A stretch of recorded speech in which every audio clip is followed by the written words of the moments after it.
السلام عليكم ورحمة الله وبركاته.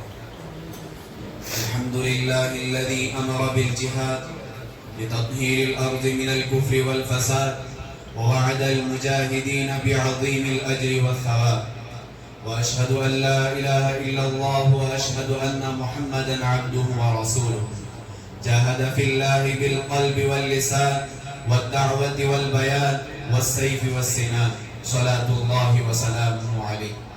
أما بعد، حضرة رئيس الحفلة وأساتذة الكرام، فمنذ أن صدع الرسول صلى الله عليه وسلم بالحق اشربت إليه أعناق الكفر والضلال، تسخر بالمؤمنين وتؤذيهم ظلما وعدوانا، وتسعى جاهدة إلى إطفاء نور الإسلام بكل ألوان العنف والقسوة والتعذيب، ويأبى الله إلا أن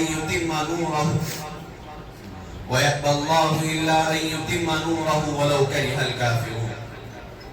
ففرض الله عليهم الجهاد في سبيله دفاعا عن الحق ولتخليص البشرية من الظلم والكفر والبغي والاجتهاد الذي يمارسه أعداء الله.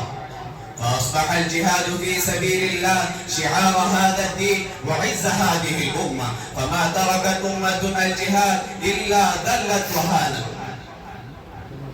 فلا بد من الجهاد لنيل العزة، وقد جاء في الحديث الشريف: من مات ولم يغزو ولم يحدث نفسه بغزو مات ميتة جاهلية.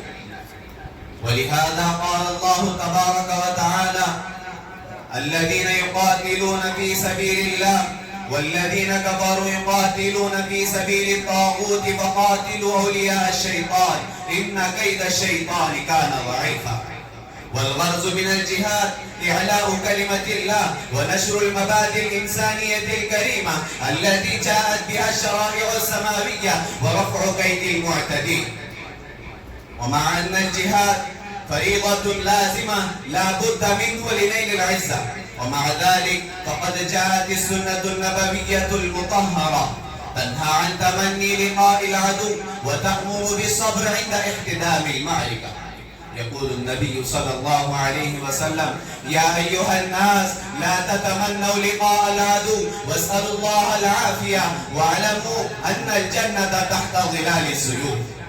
فالأصل في المسلم أن يطلب السلامة والمعافاة وأن لا يتعرض للبلاء والفتن، ولكنه حينما لا يكون مناس من القتال والحرب فلا بد من الصبر عند تعانق السيوف وعدم الفرار من ساحة الشرك ومن ميدان الكفاح، كما أشارت إليه آية الكريمة بقوله تعالى: يا أيها الذين آمنوا يقاتلون في سبيل الله والذين كفروا يقاتلون في سبيل الطاغوت فقاتلوا أولياء الشيطان إن كيد الشيطان كان ضعيفا. وقال الله تبارك وتعالى: الذين يقاتلون في سبيل الله الذين يقاتلون في سبيل الله زحفا فلا تولوهم الأدبار ومن يولهم يومئذ دبره إلا متحرفا لقتال أو متحيزا إلى فئة فقد باء بغضب من الله ومأواه جهنم وبئس المصير. سادة الأجلاء، فلا بد من الصبر، فإن الجنة لا تنال إلا بالصبر عند الشدائد وبتحمل الأذى في سبيل الله.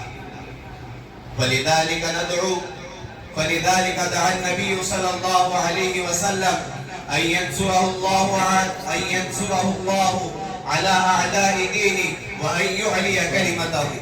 ونحن نسأل الله تعالى أيضا أن ينصره الله على أعداء دينه وأن يعلي كلمته. هنا أختتم خطبتي، والسلام عليكم ورحمة الله وبركاته.